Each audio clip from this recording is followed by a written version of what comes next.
नमस्कार दोस्तों, स्वागत है आपका आज की नई वीडियो में। तो रिसेंटली क्या हुआ है कि गवर्नमेंट ने एक और टैक्स स्लैब कर दिया है जो है क्रूड ऑयल के ऊपर। कल मैंने आपको बताया था कि गोल्ड के ऊपर जो है इम्पोर्ट ड्यूटी जो है बढ़ा दी गई है, उस पे टैक्स बढ़ा दिया गया है। अब साथ ही साथ क्रूड ऑयल के ऊपर भी इन्होंने टैक्स बढ़ा दिया है। इसके बारे में मैंने कल आपको बताया था कि हम अगली वीडियो में बात करेंगे, तो इसीलिए आज ये वीडियो हम लेकर आए हैं। तो बनी रहिए हमारे साथ, जानते हैं कि आखिर हो क्या रहा है। दरअसल India slabs windfall tax on oil producers and refiners, ये आप देख सकते हैं ऑयल प्राइस डॉट कॉम की वेबसाइट पर ये आर्टिकल पब्लिश हुआ था। अब इसका मतलब क्या है? In a series of measures to regulate, दरअसल क्या हुआ है कि क्रूड ऑयल की जो प्राइस थी उसको रेगुलेट करने के लिए, जो एक्सपोर्ट प्राइस थी, इंपोर्ट के ऊपर इसका कोई फर्क नहीं पड़ेगा। इंपोर्ट का मतलब है कि जो इंडिया में ऑयल या डीजल या पेट्रोल यूज हो रहा है उसके ऊपर इसका कोई असर नहीं पड़ेगा। ये सिर्फ एक्सपोर्ट के ऊपर किया गया है। पेट्रोल के ऊपर 6 रुपए पर लीटर और 13 रुपए पर लीटर, डीजल के ऊपर जो है ये ड्यूटी जो है additional, special additional excise duty, जिसको हम सेइड भी कह सकते हैं शॉर्ट फॉर्म में, ये बढ़ा दिया गया है असेस ऑफ।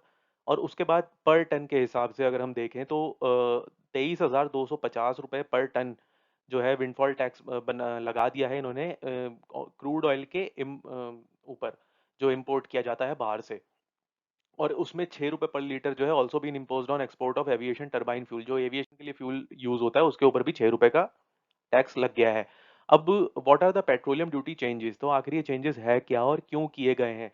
तो इसके लिए आपको ये समझना होगा, जैसा कि आप जानते ही होंगे कि क्रूड ऑयल जो है इंपोर्ट किया जाता है पहले से, यहाँ पे रिफाइनरीज हैं, तो जो जो बाहर जहाँ से इंपोर्ट किया जाता है वहाँ पर इंडियन ब्रांड्स भी ऑलरेडी हैं, जैसे ओएनजीसी हो गया, रिलायंस हो गया, और भी बहुत सारी कंपनीज हैं डोमेस्टिक, जो बाहर से क्रूड ऑयल इंपोर्ट करती हैं, क्योंकि यहाँ रिफाइनरीज बहुत अच्छी हैं भारत में। उसके बाद ये यहाँ पे रिफाइन होके उसके बाद डोमेस्टिक लेवल पे सर्कुलेट होता है और बाहर भी जाता है, एक्सपोर्ट भी होता है। तो सरकार ने ये देखा कि जो ये एक्सपोर्ट कर रहे थे, एक्चुअली ये इंपोर्ट तो कर रहे हैं, लेकिन जब ये एक्सपोर्ट कर रहे हैं तो ये इंटरनेशनल मार्केट में जो रेट है और क्रूड ऑयल का या पेट्रोल डीजल का जो भी है, उस हिसाब से ये सेल कर रही हैं कंपनियां। और भारत से भी जो नेचुरल गैस रिसोर्सेज जो भारत में अवेलेबल हैं, उन उन वहाँ से भी जो कंपनीज ये प्रोडक्शन कर रही हैं, उसको इंटरनेशनल पैरिटी प्राइस पर बेचा जा रहा है। तो जिसकी वजह से इनको अनडिस्क्लोज्ड, जैसे आप कह सकते हैं कि जो ये डिस्क्लोज नहीं कर रहे थे, ये यहाँ शो नहीं हो रहे थे, लेकिन इनको फायदा बहुत हो रहा था इन कंपनीज को। तो उसी को कम करने के लिए सरकार ने ये ड्यूटी, ये टैक्स इनके ऊपर लगाया है, ताकि ये जो मतलब ज़रूरत से ज़्यादा बेनिफिट जो ये कमा रहे थे और उसका कोई भी हिस्सा ना तो सरकार को मिल रहा था और ना उसका कोई बेनिफिट डोमेस्टिक यूजर्स को हो रहा था, इंडिया के यूजर्स को हो रहा था, तो उसी को कम करने के लिए, उस पे लगाम लगाने के लिए आप एक तरह से कह सकते हैं कि ये टैक्स और ये ड्यूटी जो है लगाई गई है। अब ये आपको बात समझ में आ गई। The domestic crude producer sell crude to domestic refiners and international parity prices, तो डोमेस्टिक रिफाइनरीज को इंटरनेशनल क्रूड ऑयल के प्राइस पे वो चीज़, जो क्रूड ऑयल है वो बेचा जा रहा था, जो इंटरनेशनल मार्केट में है। तो उसकी वजह से यहाँ नुकसान भी कम हो रहा था, नुकसान ज़्यादा हो रहा था जो डोमेस्टिक लेवल पे यूज़र्स हैं उनको। उसी के लिए सरकार ने ये टैक्स जो है इंट्रोड्यूस किया है। The refiners export these products at globally prevailing price, जैसा कि मैंने आपको बताया कि जब एक्सपोर्ट होता है तो इंटरनेशनल मार्केट प्राइस के हिसाब से होता है, जो ऑलरेडी बहुत हाई है। तो exports becoming highly remunerative, it has been seen that certain refiners are drawing out their pumps in the domestic market. तो क्योंकि अब एक्सपोर्ट में अगर ज़्यादा बेनिफिट हो रहा है, तो जो प्राइवेट प्लेयर्स हैं, जो पेट्रोलियम, जिनके पेट्रोल पंप हैं प्राइवेट कंपनीज के, वो अपने जो पंप्स थे उनमें रिफिलिंग ही नहीं कर रहे थे, और जिसकी वजह से काफ़ी पैनिक हो रहा था कुछ स्टेट्स में, पेट्रोल और डीजल की अनअवेलेबिलिटी हो रही थी। तो ये भी सरकार को देखना था कि भाई यहाँ के लोगों को पेट्रोल और डीजल की कमी ना आए, तो उस पर भी लगाम लगानी ज़रूरी थी। तो इसीलिए ये टैक्स लगाया गया है, ताकि कंपनियां ये सोचें कि भाई हम चाहे बाहर बेचें या यहाँ बेचें, कोई ज़्यादा फर्क अब पड़ने वाला है नहीं, तो यहाँ पे बनी रहे है। और कंपनीज के ऊपर एक एग्रीमेंट और भी हुआ है इस स्कीम के अंदर। 50% यानी कि फिर आधा जो भी प्रोडक्शन होगा, जो आप टोटल प्रोडक्शन करेंगे, उसमें से 50% आपको रिजर्व रखना है इंडिया के लिए, डोमेस्टिक सेल के लिए, डोमेस्टिक रिटेल रिटेल के सेल के लिए। आप उससे ज़्यादा बाहर नहीं बेच सकते। तो the cess of 6 rupees per litre, ये आपको बता दिया मैंने। These measures would not have any adverse impact on domestic retail prices of diesel and petrol. तो डोमेस्टिक प्राइस जो अभी चल रहे हैं, जो भी गवर्नमेंट ने, हर स्टेट की गवर्नमेंट ने डिसाइड कर रखे हैं, वही रहेंगे। यहाँ के भारत के लोगों के ऊपर इस चीज़ का कोई असर नहीं पड़ने वाला। पेट्रोल डीजल का या जो ये इन्होंने ड्यूटी लगाई है, ये एक्सपोर्ट पे लगाई है, ठीक है? इस बात को आप ध्यान रखिएगा, कंफ्यूज मत होइएगा कि कहीं आप ये सोचें कि भाई पेट्रोल डीजल के प्राइस जो है वो महंगे हो जाएंगे। अब why the duty changes on petroleum? तो जून में several cities across the country जो है, जैसा कि मैंने आपको बताया कि वहाँ पर बहुत ज़्यादा सप्लाई जो है वो, उसमें कमी देखी गई और कुछ पेट्रोल पंप्स जो हैं वो बंद हो रहे थे नॉन अवेलेबिलिटी ऑफ फ्यूल की वजह से। अब जो गवर्नमेंट कंपनीज हैं वो तो नुकसान उठा के भी सप्लाई अपनी कंटिन्यू रखती हैं, क्योंकि गवर्नमेंट एजेंसीज इतनी जल्दी बंद नहीं कर सकती हैं गवर्नमेंट कंपनी। लेकिन जो प्राइवेट प्लेयर्स होते हैं वो नुकसान क्यों उठाएंगे अगर उनको, वो तो प्रॉफिट के लिए बैठे हैं।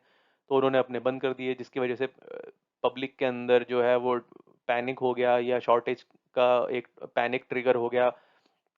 तो सिचुएशन इतनी ज़्यादा बढ़ गई मिडिल ऑफ द मंथ में कि गवर्नमेंट को इंटरवीन करना पड़ गया उन पेट्रोल पंप्स को, प्राइवेट पेट्रोल पंप्स को, कि आप ओपन रखिए directing oil marketing companies, OMCs, to ensure the availability of fuel, के भाई हम आपको फ्यूल की अवेलेबिलिटी कराएंगे, आप बंद मत कीजिए। The ministry of petroleum and natural gas also assured there was enough fuel in the country. उन्होंने कहा कि भाई इनफ जो है फ्यूल है कंट्री में अच्छा खासा, आप चिंता मत कीजिए और बने रहिए, अपने पेट्रोल पंप आप खोल के रखिए। तो उसके बाद हुआ क्या, जैसे ही ये ड्यूटी अनाउंस हुई तो रिलायंस और ONGC shares crash after government hikes export tax on petrol and diesel. ठीक है, जैसे कल मैंने आपको बताया था कि गोल्ड के केस में हुआ था, वैसे ही यहाँ पर हुआ। रिलायंस इंडस्ट्रीज और oil natural gas corporation ONGC के जो शेयर्स हैं शेयर मार्केट में, इनमें एक बहुत बड़ा जो है गिरावट देखी गई। रिलायंस का शेयर जो है वो 5% से ज़्यादा जो है वो नीचे चला गया, उसमें गिरावट आई, और पिछले 18 महीनों में ये सबसे बड़ी गिरावट थी। ओएनजीसी का जो शेयर था वो 10% नीचे चला गया। और BSE Sensex was down nearly 1%। तो बीएसई सेंसेक्स तो ऑलरेडी डाउन चल रहा है शेयर मार्केट का, आपको पता ही है कितने समय से गिरावट में चल रही है रशिया यूक्रेन युद्ध की वजह से। तो उसके ऊपर एक और मार पड़ गई ये टैक्स की, तो इसकी वजह से और ज़्यादा नुकसान हो गया। अब what about the changes in gold import duty, ये मैंने आपको कल वीडियो बना के दिखाया था, आप चाहें तो आई बटन पे क्लिक करके उस वीडियो को भी देख सकते हैं ज़्यादा बेहतर अंडरस्टैंडिंग के लिए। देखिए, गोल्ड ज़्यादा, बहुत ज़्यादा मात्रा में इंपोर्ट हो रहा था। इस आप देखेंगे कि मई के मंथ में 107 टन गोल्ड इंपोर्ट हुआ है। तो इंपोर्ट गोल्ड का बढ़ता जाएगा तो जाहिर सी बात है आपको गोल्ड खरीदने के लिए डॉलर खर्च करने पड़ेंगे इंटरनेशनल मार्केट में, और डॉलर ज़्यादा आप निकालेंगे तो आपका फॉरेक्स रिजर्व भी कम होगा।